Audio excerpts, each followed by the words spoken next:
So.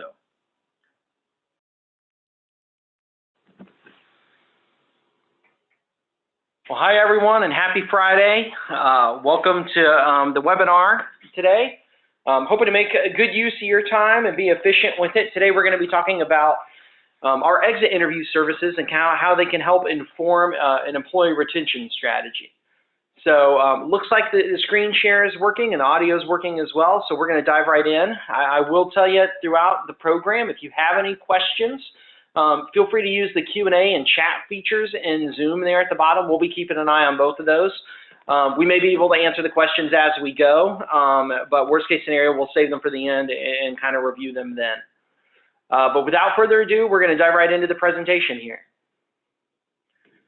So Work Institute, we've been around for 20 years nearabouts, and for the longest time, when I've been on the team, I used to think this slide was a little over dramatic, right? Win the battle for your workforce. But what we've seen, especially with the unemployment rate being what it is and the job market being what it is that it's kind of gone from you know, a small skirmish to a battle to a full-out war. And as your partners in the human capital space, we have three primary goals, and that's to help you increase retention, increase performance, with the bottom line being increasing profits. Now, if you're a nonprofit organization, we always say you could easily swap out the word profits for efficiencies here and improving overall performance of the organization. So we do all of this around three core principles, and these things actually work chronologically. The first, where you see VOE there, is voice of the employee and getting better data. We're going to spend a lot of time today speaking about that and what that looks like. But if you have higher quality data and actual evidence, you can actually make evidence-based management decisions. So if you can make better decisions, you should be able to drive better results. And I'll tell you, we really do view this as a partnership when we get to work with someone. The reality is that if we partner with you and we're a year, 2 years in, and we have not been able to impact turnover, we really think that's a failure on both sides. We don't like collecting data just for the sake of collecting data. I would tell you it's borderline irresponsible to collect employee feedback and to not do anything with it. So everything's about driving results, especially on the financial side of things. So our overall approach as it relates to the results model is collecting employee feedback around the four core drivers of engagement and retention. And those are the employees' perceptions around the organization, their direct supervisor, their team, and their job. So we really keep it pretty simple to have some main kind of what we call golden thread questions throughout the employee research process. A number of studies and meta-studies actually, so studies of studies, have shown that these are the four key areas to gather these perceptions around. So if you can improve those perceptions, you're going to more than likely create an environment where engagement and commitment is increased, and then you can see the employee outcomes there, performance, retention, and well-being increasing, with the ultimate goal of increasing revenue and profit for the organization itself. I heard an interview not that long ago, and it was with one of the employees or one of the leaders of Southwest, and they made a really good point. And if I had to boil all of this down and distill it down to a single statement, I thought this interview did a really good job. But basically they said, your customers will never be happier than your employees. And really that's what this chart here is talking about, is if you can improve employee perceptions all the way down the line, you'll improve the customer perceptions and should be able to increase revenue and profits. So how do we do this, and what makes us unique in this area? And it's, well, I will tell you, it's our methodology.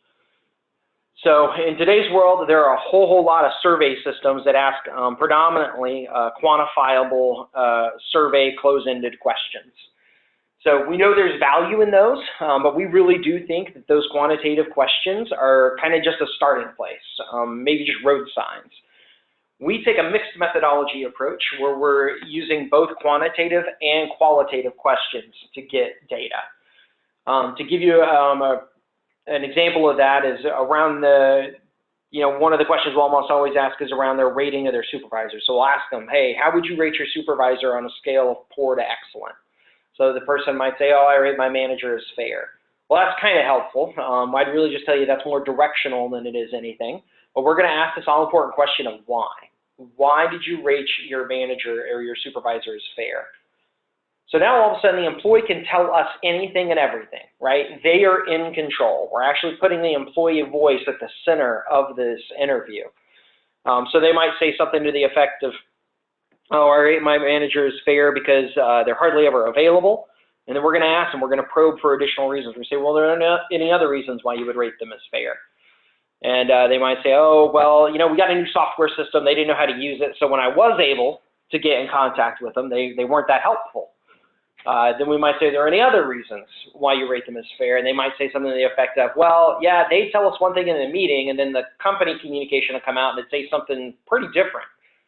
So those are three pretty distinct reasons why they feel the way they do about their supervisor. So we're going to go through those responses, and we're actually going to code them. So every question we ask has a code set behind it of between 30 to 50 different codes that can be applied, so that you can track and trend to these things at a high level.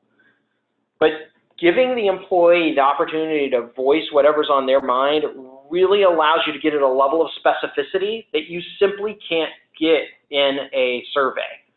As I said, there's 30 to 50 code sets for every question. I mean, that would mean to get at the same potential amount of data in a survey, you'd have to ask 30 to 50 questions about their supervisor to be able to know if you covered everything. And even then, you're not going to be able to capture every possibility because you've predefined what the responses are going to be. We're also going to ask them during that part of the interview about which of those reasons, if they give multiple, which one is the most important. 30% of the time, the first reason they give us is not the most important. So again, this is the kind of information you simply don't get if you're just taking some sort of online survey. I mean, to put it bluntly, we really feel that to solve human capital problems, you have to involve humans in the data collection. And this means having a trained behavioral interviewer actually speaking with the former employee in the exit interview. So we really tried to capture the power of this.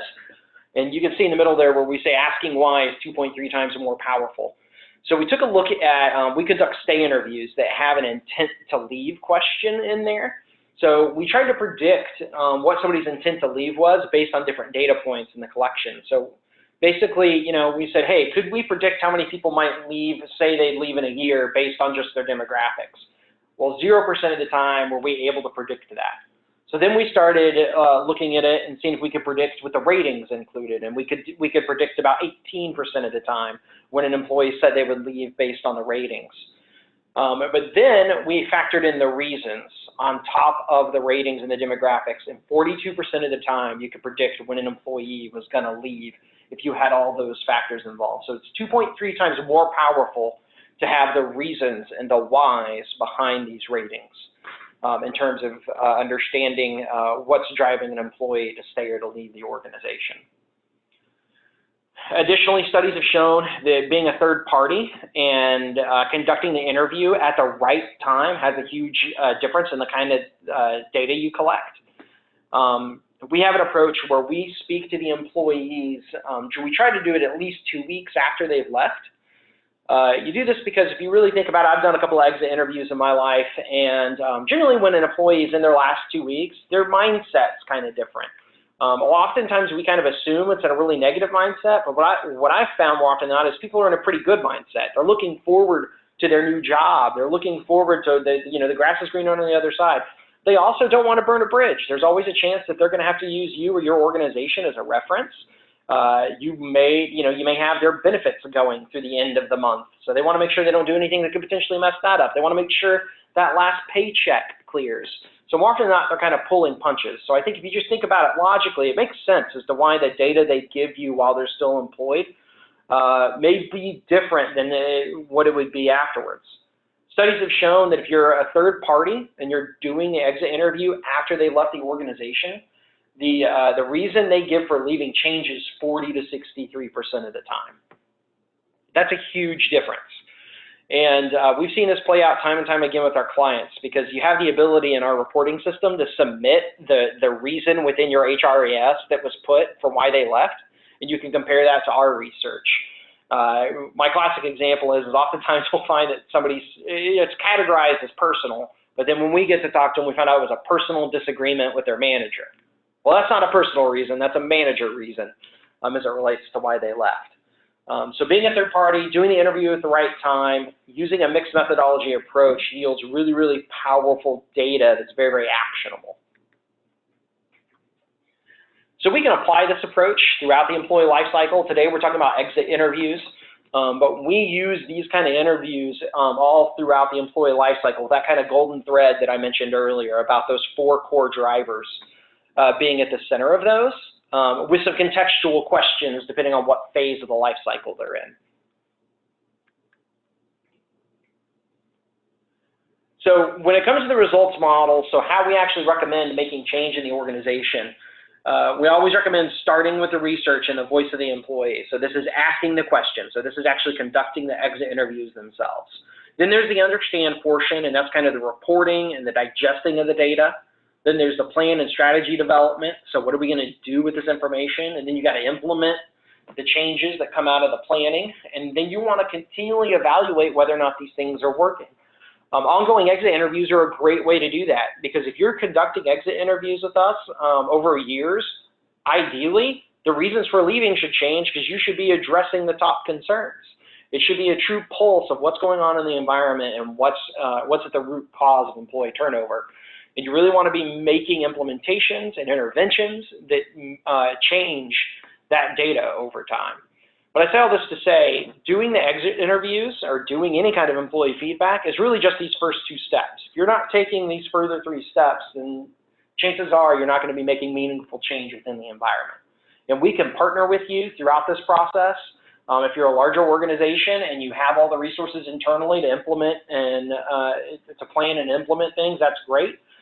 We just know that they all have to be done in order to drive meaningful change as it relates to employee retention and turnover. So we've done this with a number of clients across a number of industries. We always kind of tell folks that we're kind of a boutique firm, but we play on a very large stage. So this methodology works, whether it's a medium-sized environment, a large environment. If you were, if you have less than 100 employees, then maybe the telephonic research isn't the route to go, and maybe us coming on site and talking to employees face-to-face is the right approach. We will figure out how to customize our work to get you the same quality data you need to make change. But all this to say, no project's too big, too small, far-reaching. We can handle it, and it works across industries.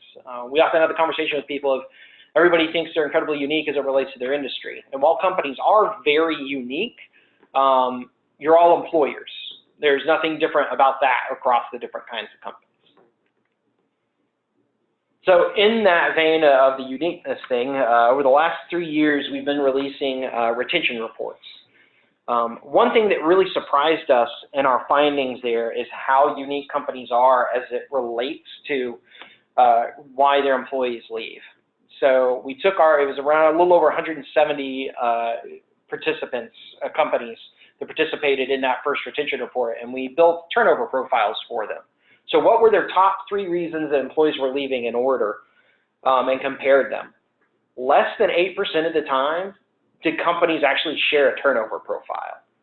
So one thing that we hadn't really thought of or really assumed was that companies are incredibly unique as it comes as to why their employees leave, what's at the root cause of turnover. We actually applied that same approach across locations and divisions of some of our larger clients, and found out that those basically the exact same thing was true between different locations in an organization or just different divisions within the organization. And I think if we stop and think about it, that makes sense, right? If you have multi-location, you can think about how different they are. And a lot of that depends on the leadership at each location or maybe the facilities. But I think all too often when it comes to solving for turnover, we really just try to hit the easy button. And that often means just, oh, we're just going to follow whatever this latest article says the best practice is, or, trying to reach for this silver bullet that's simply not there. So you always have to start with your organization, talking to your employees to identify what the primary causes of turnover are within your organization. I'm not going to read these to you. I know we're going to be distributing these slides afterwards, but this is just a little more detail around what's included in the services.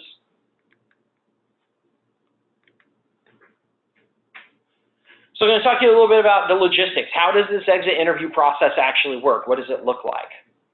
So the first step is a data file submission. This is where you're submitting to us the people that you would like for us to reach out to conduct the exit interviews with. This can be automated via SFTP, basically where you set up an automated export from your HRIS. Our system picks it up via SFTP, and that process is automated. You can also upload this data via our reporting platform on a more manual basis. So if you don't want to set up an SFTP, you can simply get the report out of your HRIS and upload it to our reporting platform, and that initiates the outreach within 1 to 2 days. So I've been talking about these telephonic interviews. There's a lot of people I know, there's a lot of hesitation around, well, people simply don't answer their phones anymore. Well, the great news about doing these telephonically is it gives us an opportunity to chase them. This means we're going to be calling them 6 times over the course of about 6 weeks. We're going to be calling them different days of the week, different times of the day. We always try to include at least one weekend call in the call mix, as well as complementing that if you have their personal email addresses by sending them emails, letting them know that they can call in at their convenience to conduct an interview, and they can even email in to schedule their interview if there's a specific time they know they'd like to conduct it. So we're going to be leaving voicemails, callback numbers, but we're going to be calling them 6 times, again, over the course of about 6 weeks. So when we're able to speak with the employee, the average phone interview lasts around 15 minutes. We really try to be efficient with the questions we're asking. And believe it or not, the open-ended nature of the questions actually yields itself to being efficient, because the employee is going to talk about the most important topics to them when you ask this open-ended question. So all of that to say, this is an analogy I give often, but it's the difference between asking somebody, if you really wanted to know what somebody would want to do on a vacation, if you just sent out a survey and said, hey, do you want to go to Colorado for vacation, Hawaii for vacation, or New York City for vacation?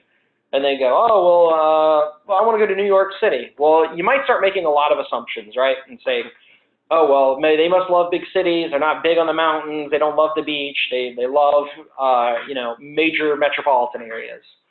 But in reality, that person may have simply chosen New York because they'd never been there before. So it's just not enough information.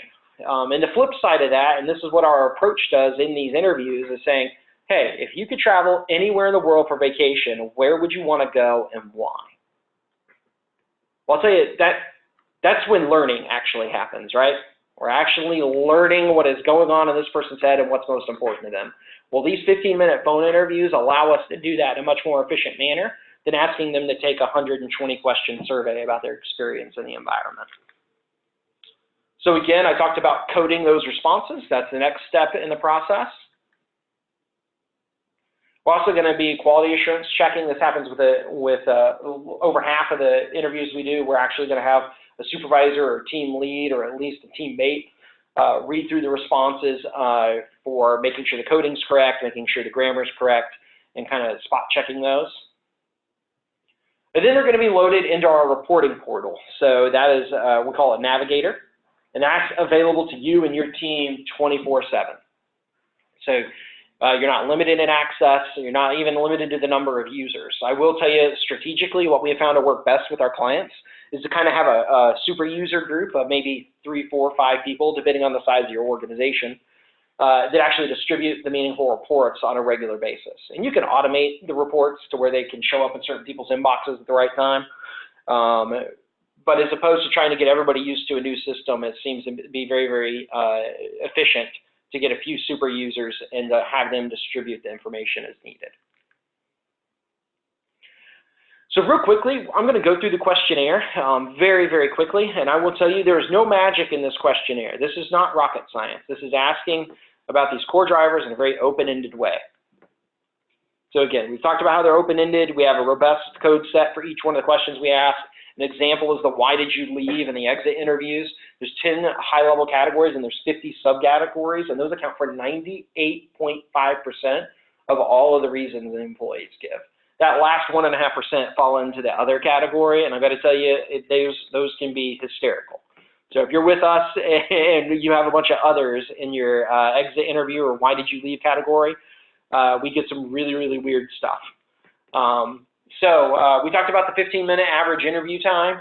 We're generally getting to that with an 8 to 10 question set, or 8 to 10 questions.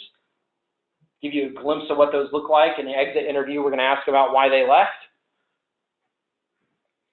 We're going to ask about whether or not they're currently employed. And if they say yes, we can ask them where they went. Very, very helpful if you're trying to understand where they're attracted to. They may not choose to answer that, but we find that a lot of companies find that very valuable when they can find out where an employee went. And then we're going to ask them if they'd be willing to come back and work again. And if they say no, we're going to ask them what it would take to get them to come back. So one thing that is a continuing theme in our question sets is this idea of kind of crowdsourcing potential solutions for problems. So I talked about those rating scales. So if somebody rated the organization as good or very good, we're going to ask them what it would take to get to excellent. So again, trying to ask them like, hey, what could be improved?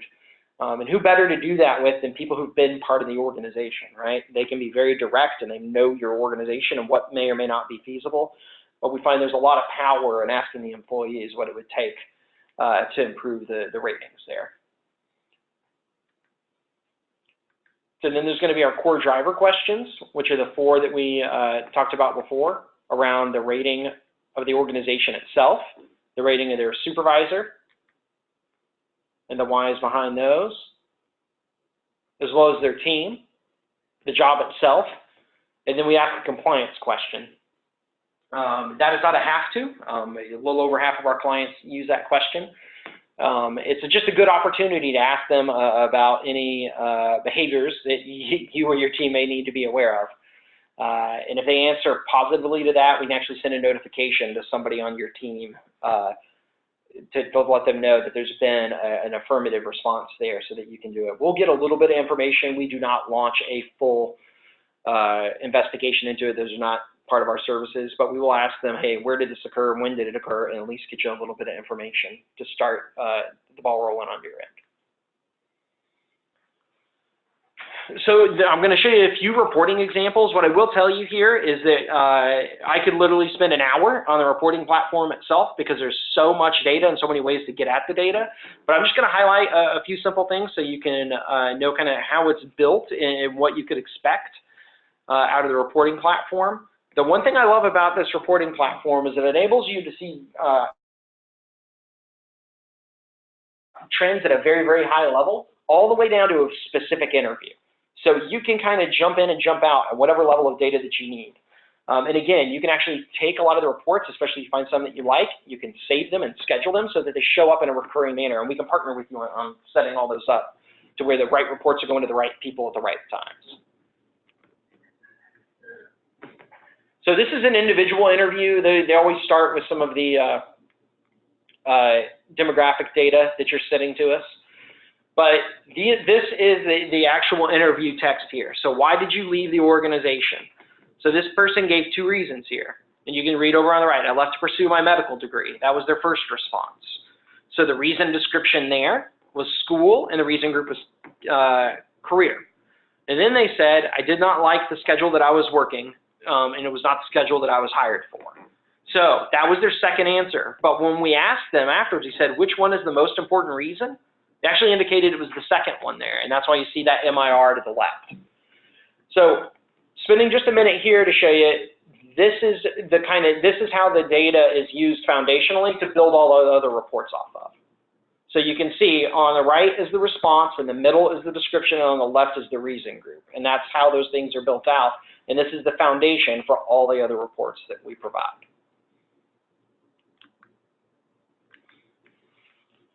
So this is our insights report. This uses something similar to a net promoter score, if you're familiar with that, but we refer to it as a net excellence score.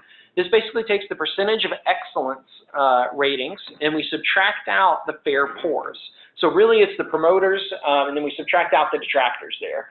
But this insights report is just a good, quick, high-level idea of where you're doing well and where you may need to spend some time and attention. So you see the reason groups there for reasons for leaving. Since it's exit interviews, that's included. You can see that at the top. That's, again, just a quick snapshot of the overall categories.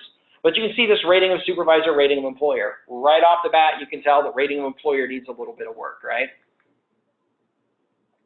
So then we're going to take one look, take one layer off the onion here, and we're going to show you the top reason groups and reason descriptions that fall under the positives, the negatives, and then where it says passives, or these are the what would it take to improve. So this is what the good and very good ratings provided as areas for improvement.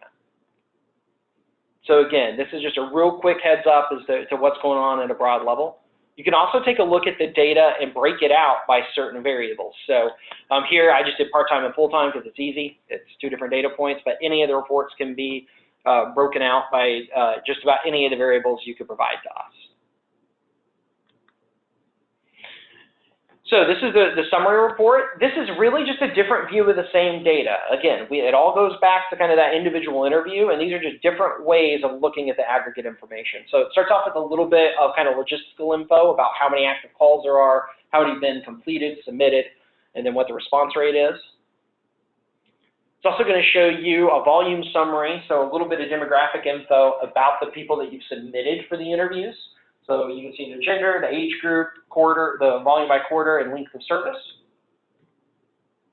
And then again, this is just a different way of looking at that same data. So you can see in the top, these are the percentages of the ratings for their rating of employer. And then down below, you can see the counts and percentages as well. Then you can run that report with the verbatims at the end so that you can see them all broken out by the different reason descriptions that they were able to provide. So we did rating of employer here because that rating was a little bit lower. And so then we went into the rating of the employer verbatims here that were in the fair category to see kind of what the concerns were.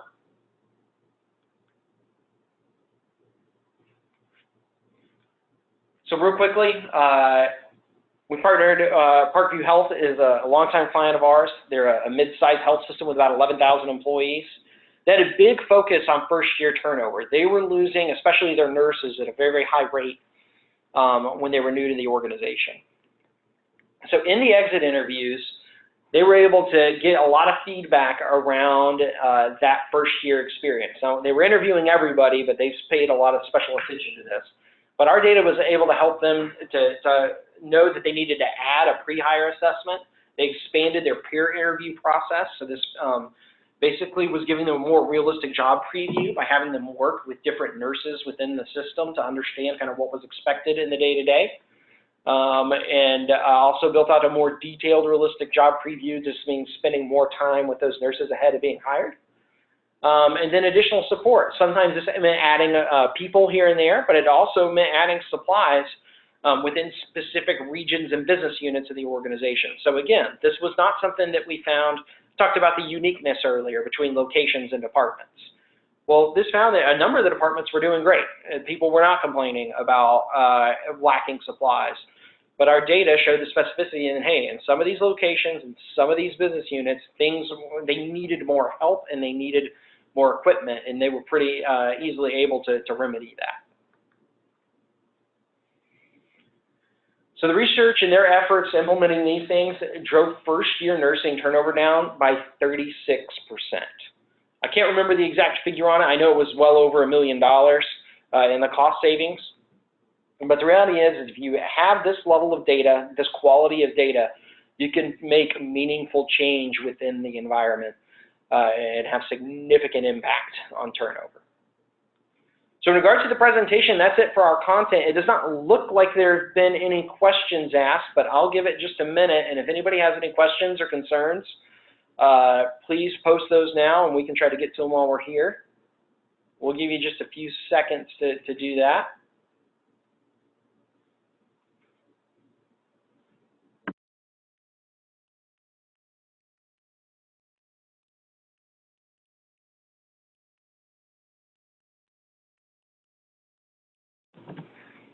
And if you don't feel like posting something publicly, feel free to reach out directly to me. It's Brantley Pearce here, Director of Client Solutions.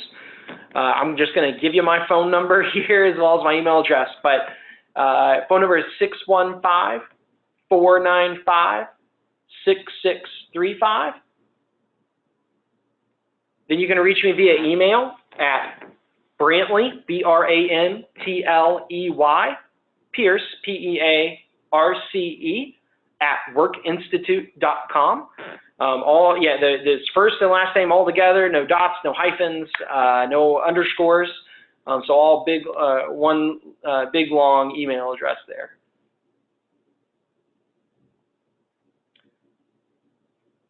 Well, we appreciate the time. You'll be getting notifications. We're going to be doing another webinar next month. I think we have a few moving pieces in terms of locking the content and speaker down there. But as soon as we have that all solidified, we'll be reaching out to you all to sign up for that. So thank you so much for your time, and we look forward to hopefully seeing you in a future webinar. Thank you so much.